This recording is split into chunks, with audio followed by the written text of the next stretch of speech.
Hey, what's going on, guys? Kalamazi here. This is going to be my patch 10.1 Destruction Warlock DPS guide. In it, we're going to be covering class talents, single target talents, AOE talents, rotations and single target, as well as AOE tier sets, pets, and a few other things, well, along the way. Now, as always, week auras, add-ons, profiles, links to Twitch and Discord down below. We're all for free for you guys. Links up here to Twitter and Discord and social media and stuff, and Patreon if you'd like to support me there. And with that being said, let's get right on into it.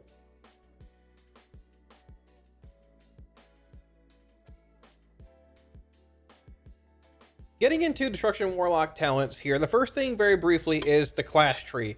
Now the class tree for the most part is pretty much set in stone. There's a few floater points you can move around in, from things like Fiendish Stride to other talents like Dark Fury. If you'd like a shorter cooldown on your stun, to a similar extent, you can grab Banish, you can grab other utility elements like Nightmare or Horrify if you'd like. But for the most part, the general structure of the tree remains about what you see here. You have 2 points in Demon Skin, 2 points in Fel Armor, 1 point in Domination, 1 point in Burning Rush, a point in Demonic Inspiration, a point in Wrath of Minion, and these are both DPS increases. So these are 2 of 4 DPS nodes, technically. Here's 3 and 4. I guess this is a 5th, depending how you want to look at it. But 1 point here in Demonic Embrace, 1 point in Demonic Fortitude, Gateway, Sweet Souls, one of these two, Dark Pact, Frequent Donor, or Ichor of Devils, depending on what scenario that you're in. 2 points in Sakathar's Guile, increasing Immolate damage, and 2 points in Sargeras Technique, increasing Incinerate damage, which is actually very important. It is a large portion of Destros damage. Moving on from there, 1 point in Soul Link, 2 points in Grimoire of Synergy, 2 points in Soul Conduit, a point in Inquisitor's Gaze being played basically everywhere, and 1 point in Soul Burn for the utility that it brings. Now, I mentioned you can move a few points around. More often than not, you see 2 points in Fiendish Stride pulled out and being put in a point like Profane Bargain, or a point in Dark Fury, or Banish, whatever you need for utility. But for the most part, this here is the gist of the Warlock tree, with a few floater points here and there. Now, getting into the Destro part of the tree. So there are 3 different builds I want to show you here. I will make a blanket statement that builds very well may change depending on tuning and things like that. There should be a link down below to the most recent builds. The spreadsheet will have that as well. But this is going to be, from what I've seen in Sims, your best single target build if you are a Destruction Warlock in patch 10.1. Chaos Bolt, Conflict Rate, a point in Reverse Entropy, a point in Havoc, which is not useful in single target, but you need it to unlock other traits. To a similar extent, a point in Pandemonium, which not useful in single target, but it unlocks the pathing to Backlash. Now, to a similar extent, Havoc leads into Channel Demon Fire, which we'll get to tier bonuses in a little while here. Whether you like Channel Demon Fire or not, it is indeed a part of our bonus, which there is that. So you're putting a point in Channel Demon Fire, 2 points in Raging Demon Fire, 1 point in Explosive Potential, 1 point in Roaring Blaze, then 2 points in Flashpoints, 1 in Backlash, 2 points in Scalding Flames, 2 Ashen Remains, 2 Eradication, 1 Diabolic Embers, 2 in Madness of the Azakir, 1 in Chaos Incarnate, 1 in Ritual of Ruin, 1 in Master Ritualist, 1 in Avatar Destruction, 2 points in Burned Ashes, and 1 point in Summon Infernal. Burned Ashes increasing Incinerate damage. To a similar extent, Roaring Blaze also increases Incinerate damage, and so does Sargeras Technique. So this is going to be your bread and butter single target build, which a lot of the fights in Aberrus are actually single target based. So it might be worth looking at early on. Moving on from this, you have your 2 target Havoc Cleave base build, and honestly, not much changes. You pull basically 2 points from Raging Demon Fire and put it in Rolling Havoc. Now, this build could change if you are in a stacked Cleave scenario, fight maybe like Forgotten Experiments possibly. There's a chance you might want these 2 points in Raging Demon Fire, pulling them from somewhere else, like maybe Scalding Flames, to get both Raging and Rolling Havoc. It sort of depends on the scenario, but regardless, what I've been doing in spread 2 target Cleave fights, like the Amalgamation Chamber, is I've been hitting CDF to get my 4-piece bonus, increasing my damage, and then just launching Chaos Bolts that are spread apart, only getting the 8 stack off CDF, canceling the cast, and just going into Havoc Cleave. You might want to finish the channel, but the big thing is that you want the bonus from the 4-piece still enabled by CDF, and then besides that, you have your spread Cleave elements in Havoc, in Pandemonium, in Rolling Havoc, Flashpoint for ad spawning, and besides that, it is basically the exact same Cleave tree that you saw, single target tree that you saw a moment ago. Now, the last build here is going to be your AOE build. This build, like, it's still very similar to what you've seen on retail. You're still playing Rain of Fire, obviously, Pyrogenics, and grabbing Inferno. Destro excels in scenarios where you have a high key setting, multiple mobs being pulled, and generating a lot of random fire value. By casting multiple random fires, you ramp damage as Destro. You're never going to burst as high as Demo with Implosion or Af with Seed of Corruption spam, but Demo or Destro can ramp a crazy amount by casting multiple random fires. More random fires means more shard gen, means more damage, which loops back around to more random fire cast through Inferno. Besides that, the builds I've seen do indeed play 1 point in Channel Demon Fire. I've simmed CDF, I've simmed no CDF, and I've simmed Raging Demon Fire, and I've seen mixed results for all of them. This is where I plan to start day 1 of patch 10.1 if I'm in an AoE setting. Similar to Havoc Cleave, basically just hitting CDF to get my 8 stack from my tier bonus, and just saying, all right, start casting random fires and everything else. But I will say, from PTR testing, it feels pretty bad stopping your random fire spam to cast CDF. The jury's still out. I haven't seen the results from anything yet. It's going to take more playing with, most likely, to figure out what's best. But I am at least grabbing CDF for your 2-piece, 4-piece, and then going from there. Besides that, no burn dashes here. You're playing 2 points in Master Ritualist. This is your Sepulchre, the first one's tier bonus, the Purple Infernals.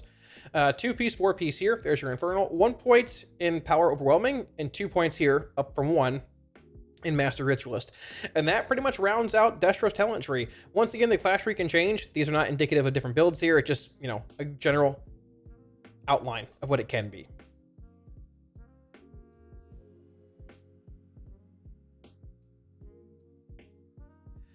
Now, when it comes to Destruction's tier bonus in patch 7.1, it is one that has been a hot topic for the duration of PTR. The 2-piece says Channel Demon Fire bolts Immolate, Incinerate have a chance to fire an additional Demon Fire bolt. These bolts deal 50% increased damage to their main target. The 4-piece states Demon Fire bolts increase your fire damage by 1% for 13 seconds, stacking up to 8 times. Gaining a stack does not refresh the duration, and casting CDF, or Channel Demon Fire, CDF, resets the effect. A lot to unpack here. So Channel Demon Fire is a talent that we have. It is not really played. It hasn't been played in most settings up until now. It is here, and it leads into a talent below it called Raging Demon Fire, which gives you more bolts cast from the CDF. Now, whenever you cast Channel Demon Fire, it launches like 25 bolts. Every bolt that you cast from the Channel Demon Fire, the 20 here plus, you know, basically it's a bit less, I mean, sure. Whatever you fire from here, there's a max cap of 8 from Channel Demon Fire, looking at the actual 4-piece for the damage amp. It will guarantee you the 8 stack every Channel Demon Fire you cast. Every single bolt from the CDF guarantees you a stack. So basically, once every 15 to 20-ish seconds, you'll have that max stack effect from your 4-piece, giving you 8% additional damage whenever you hit CDF. Now, CDF's cooldown is reduced by the amount of haste you have. So Bloodlust, Heroism, Flashpoint, Power Infusion makes a shorter cooldown, which means if you have those effects on you, you can cast it more often for a more consistent 8% damage increase. This does indeed increase Chaos Bolt damage as well. Chaos Bolt has been whitelisted as a fire effect for the 4-piece here. Now, the thing is that outside of casting CDF, the other bolts from CDF, Immolate and Incinerate, really don't stack the bonus very much. You might get a 1 stack or a 2 stack between raw CDF cast, but CDF is on average I'd say an 18-second-ish cooldown. The buff from the 4-piece lasts 13 seconds. You've got this 5 to 6 second window of no 8 stack, and you might, you know, proc 1 or 2 stacks from an Incinerate or an Immolate. And the problem is that if you do, previously until the later clause is added on the 4-piece, if you hit your CDF at that point, you would end up gaining more stacks, but not gaining a duration increase. So they had to add a clause. They had to add a clause to it where casting CDF resets the effect. So basically, this is a good thing on the end of the 4-piece. Whenever you hit CDF, you have an 8% damage increase to basically all your spells for 13 seconds. It's good in single target numerically. It might feel a bit awkward to hit because it is a stationary spell and Destro cannot move at all related to cast spells, but it is still numerically in Sims a valuable 4-piece. The 2-piece is okay. They added a clause to it doing 50% more damage in single target whenever it hits your main target. It's not bad. The 4-piece is solid in single target. It's good in spread cleave for the raw value that it brings. In AoE, it sims well, but in actuality, it's very close because stopping... Not casting a bunch of random fires in AoE when you can, and stopping to cast CDF feels pretty bad, and in actuality, likely is pretty bad. So we'll see where that goes. The bonus either way is based around CDF, and that's that.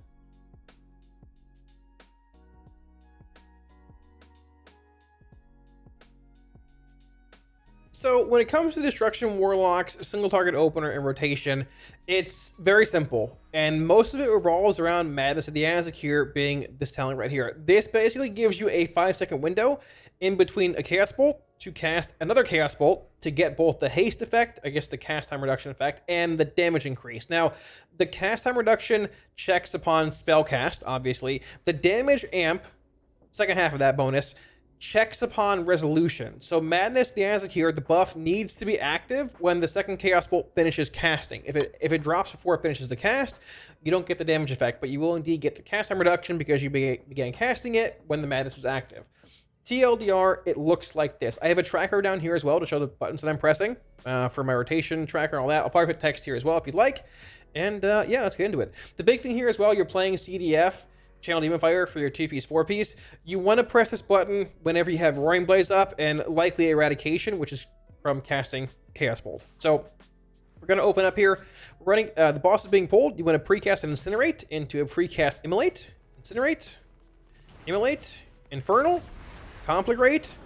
Typically I Chaos Bolt here for Eradication, then CDF. There's my tier bonus. Conflagrate again and begin casting bolts, which Bolt caught that Madness there. We'll bolt again. And the big thing here, once again, you have to keep Madness in mind, right? If you're not going to have enough shards to go Bolt, X ability, Bolt, you want to just cast a few Incinerates to build back into that next Madness window, which is going to be 2 or more bolts, right? So we have 3 shards here, basically. We can go Bolt, Conflagrate. There's an instant cast Bolt there. We can launch that. Incinerate, Chaos Bolt, Incinerate, Chaos Bolt, and Conflagrate here. Chaos Bolt again. Catch this Immolate here. And at this point, we're going to cast CDF after this Conflagrate, and we're going to build some shards here. Building back into a Madness window, right? We're going to cast a few more Incinerates. Incinerate, Incinerate. We can cast the Bolt here, basically.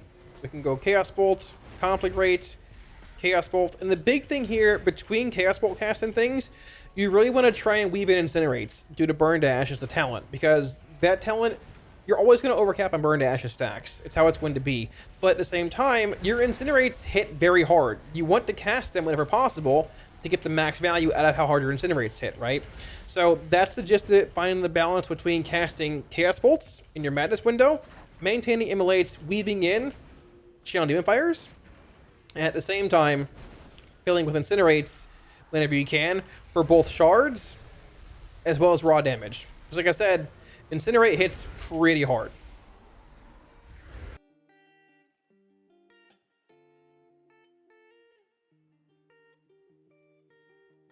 Now, when it comes to Destro, Lock, and AOE, Rotation, Mythic Plus, all of that, whenever you want to cast Rain of Fire, this is the build we're looking at, mentioned earlier. I will say that, once again, Channel Demon Fire is part of our 2-piece, 4-piece. The jury's still out if you want to cast this with AOE, how often you want to, if you want to play Raging or not. For the most part, I am playing this build. This is the same build as Season 1. We're just not playing Backlash. We're playing CDF for now, and we'll see where it goes. I'm going to hit it like it's on cool, like it's part of my rotation in AOE, and we'll go from there. Now, the thing about this build, if you play Destro and S1, it's the same thing for the most part. You're playing Rain of Fire, playing Inferno, and you gain a lot of value in those 6, 7, 8+ target scenarios where you can generate a lot of Inferno value from more Rain of Fires, more shard gen, one big vicious cycle. So let's say we're heading into a Trash Pack and Plus, only 4 targets here, but it's fine. The tank's rounding them all up. We're going to precast a few Immolates in these mobs to get some shard gen rolling, get Flashpoint rolling, all of that. Let's go Immolate, get a few rolling here. Let's get all 4 rolling, why not? Then we're going to go, I'm going to go Infernal. I'm going to go Channel Demon Fire, Rain of Fire, Trinkets, whatever, put up my Havoc, Conflagrate, and honestly, just use Havoc to build shards and spam Rain of Fire. This is the gist of it. There's an instant cast proc there. Refresh your Immolate, keep casting Rain of Fires, and I'm going to cast CDF right about here after this Rain of Fire. CDF, which feels terrible because I'm capping on shards, and begin spamming Rain of Fires once again. You can see the more Rain of Fires we get down, the more shard gem we get. It continues spiraling. It's that vicious cycle. We're going to catch Immolates between here. Immolate, Immolate, Immolate. Put up our Havoc again. Rain of Fire. And the big thing, you can use your Havoc in like these 3+ target settings to build shards for Rain of Fires, right? It's better to use it through Conflagrate if possible. If not, you can cast Incinerate, obviously.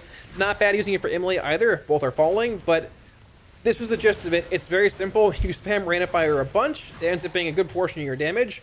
And once again, this is only 4 targets. If you factor in 7, 8, 9, 10 plus targets, you get even more shard generation. Once again, from the Inferno talent. Inferno giving you a chance to generate shards whenever a target's hit by a Rain of Fire. And this is where Destra draws his strength from an AoE. This is where you see those huge pulls in S1, 3 or 4 packs, Destra locks obliterate everything, because every single target that's hit by Rain of Fire has a chance to proc Inferno.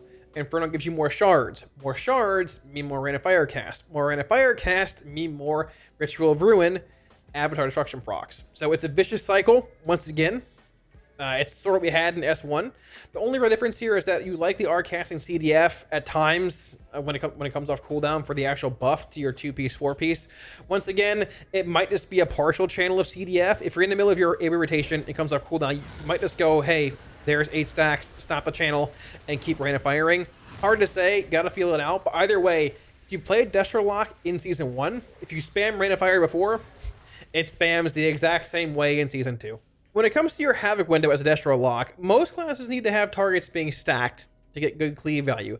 Destro Lock, for the most part, does not, though, due to Havoc, Pandemonium, Rolling Havoc, to a similar extent Flashpoint, and other effects that amplify damage in your Havoc windows. Rolling Havoc gives you an intellect increase, a damage increase, basically. Pandemonium gives you a longer Havoc, and Havoc itself duplicates spells cast on one target for 60% on the other target, meaning if you're in a scenario like this where you have 2 spread targets, a warrior can't cleave these. A frost mage likely can't. A Destro Lock can cleave them just fine. And this is what makes Destro very strong in a lot of prog-based settings. Now let's say we're going into the pack here, or there's the boss, whatever, we have full CDs, we're ready to go. We're gonna put up a few immolates, I guess 2 here. So the one thing I want to mention before we look at this is that our 2-piece, 4-piece does indeed still revolve around Channel Demon Fire. It does indeed give you an 8% damage increase whenever you channel it. So if it lines up where you can channel your CDF before the Havoc window, you typically want to do it. If it lines up in an awkward way where you have it come off cooldown, CDF in the middle of it, chances are pretty high you likely forego casting it, just finish casting your bolts and incinerates, but it'll vary in every scenario. So let's say we're going into a boss here, Amalgamation Chamber being a great example in Avarice. We have 2 targets that are spread here. We're going to go in here, apply 2 immolates, immolate. I'm going to cast Channel Demon Fire, Infernal's down, Havoc, Conflagrate, and begin casting Chaos Bolts. Bolt, I'm going to Conflagrate, Bolt here, Incinerate, Conflagrate, Bolt, catch an immolate at the end here on both of them, why not? And once that falls, I can CDF again here, and for the most part, we're just waiting again until it comes back around on cooldown in about 10 seconds. Casting bolts, filling with incinerates, typical single target Destro stuff. Building shards here, casting 1 bolt without over cap. We'll catch our immolate, wait on our CDF here for a second, cast that because it's awkward. Welcome to our tier bonus. And go into your Havoc window again. Havoc, Chaos Bolt again here. Conflagrate, Incinerate, Chaos Bolt, Conflagrate, Incinerate, 1 bolt for the road, and that's that. And that's pretty much it. It's rinse and repeat. CDF should line up basically once every window closes, and typically right before one opens again. But once again, it depends on the fight, whether you're havocing or not.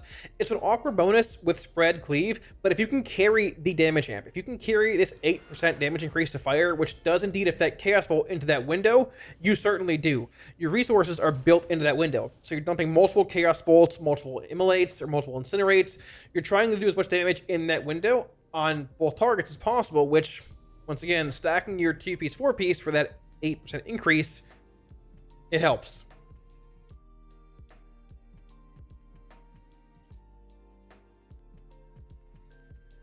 Getting into stats, embellishments, trinkets, and all that very briefly for Destro Lock heading into patch 10.1, I would highly encourage you to run your own sims on raidbots.com. It'll vary from my character to yours a decent amount. That's how you get the best idea. If you don't want to, this is a general flow you can follow, but I will encourage you to check out Wowhead, my own website for trinkets and things, because they very well can change every other day with tuning and things and all of that. Heading into the patch, if it went live tonight, your best trinkets for destruction are going to be your Clash Trinket, the rare one across the board, paired with Igneous Flowstone, then Clash Trinket Vessel, Clash Trinket Spoils, Clash Trinket Black Dragon Scale, so on and so forth. Now, when it comes to embellishments, There's a new one in patch 10.1. It is a Shadow Flame embellishment. It is basically this. It gives you a stacking Shadow Flame damage amp on a target. When it hits 5 stacks, it reduces. You can play 2 of these. You can play it on any piece of gear, barring rings, I believe. Shoulders and belt, I have it on here, to get double the effect. The highest simming embellishments right now does indeed appear to be double Shadow Flame in pure single target, beating out Shadow Flame and Amos, Shadow Flame Lariat, all with 7 gems here. However, in single target for Destro, or sorry, in AoE, Shadow Flame and Lariat are ahead by a little bit. It seems like a lot, but in a 500,000 sim, it's sort of, either way, it's ahead by a bit due to Lariat having secondary stats on it with, proccing an AoE means more value. But regardless, the Shadow Flame embellishment looks to be pretty good across the board. For Destro, you likely want at least 1 heading into the patch. Secondary stats, haste, mastery equal to crit for the most part, and then verse. Obviously, eye level, typically reigning supreme. Now, when it comes to pets, you have 4 options as a Warlock. And it is your Imp, Voidwalker, Fellhunter, or Sayad. Now, when it comes to Mythic Plus, your best option, hands down, what you're going to play in 99.9% of every scenario in Mythic Plus, is going to be your Fellhunter. It brings a baseline interrupt in Spell Lock and a purge called Devour Magic, both of which are very good Mythic Plus based settings, even at times in raiding. Now, as far as raiding itself is concerned, the 3 pets of real option are your Imp, your Fellhunter, and your Sayad. Unfortunately, your Voidwalker, while it does bring a bit of AoE damage with Consuming Shadows, is just not worth it the vast majority of the time. The Imp is a range-based caster versus the Fellhunter and Sayad being melee-based casters. So if there's multiple adds on a fight that spawn, the Imp can just turn from left to right and start attacking them versus the Fellhunter and the Sayad having to run between them. So you lose a little bit of DPS there. However, both Imp damage and Fellhunter damage is normalized. They are one and the same. The Imp brings a Singe magic effect, which can be useful in raiding, removing a harmful magic effect from a player. The Sayad brings a Whiplash ability, which this separates this pet from every other one, essentially making it your best option in single target if no other mobs are spawning or you can maintain the buff. The Whiplash effect applies a damage increase to the target the Sayad is hitting once every 6 seconds, essentially when it stacks to full after a minute, making it take 10% more damage from the Sayad compared to the Imp, the Voidwalker, or the Fellhunter. If that effect is not applied, or if it drops, obviously you're losing damage. If that effect's not applied in some way, shape, or form, all of pet damage is normalized outside of that. The Voidwalker might do a little more AoE with Consuming Shadows. The Imp might do a little more at range, swapping targets faster. But for the most part, outside of that, pet damage is normalized. So the best single target option, if there's 1 target, Sayad. Best pet in Mythic Plus, Fellhunter. If there are multiple targets in the raid, you don't need to kick from your Fellhunter. Play the Imp. And that should just about wrap it up. Thanks for watching, guys. Hopefully to answer the questions you might have had about Destruction Warlock heading into patch 10.1, Aberrus, and Season 2 of Mythic Plus. Destro's looking solid. It's the same as it is in S1, currently in Mythic Plus. In higher heavy AoE settings, that sustained AoE, you can get still insane Inferno value, still really good Rain of Fire value. It's good in single target. It's pretty much what you have in Season 1. The tier bonus might be a little awkward at times. We'll see how that plays out. I'm still not sure how it's going to land. Could be buffed a bit. I really don't know, but we'll cross the bridge when we get to it. But yeah, looks pretty solid. So if you guys have any questions, put them down below in the comment section. I'll be sure to get back to you. To a similar extent, if you like any weak auras, add-ons, or profiles you saw in the video, links to my Twitch and Discord down below. We're all for free for you guys. And I also want to give one huge final shout out again to my patrons. Guys, for all support on Patreon, thank you a million times. I really appreciate it. If you're looking at supporting on Patreon, should be a link up here, as well as down below in the video description. Destro and Demo are very close as far as overall sims are concerned in single target, but there are certain fights in Aberrus that are spread fights that you can take good advantage of playing a Havoc Cleave based build of Destro. To a similar extent, there's some heavy AoE fights like Zakali Assault, which Destro is very good at, heavy sustained AoE with Rain of Fire spam, Inferno, and all that. So I'm expecting a good mix of Demo and Destro and Aberrus. We'll see where it goes, but we'll know soon. The raid is out in nearly a week. All that being said, thanks for watching, guys, and I'll catch you all again soon on stream. Peace.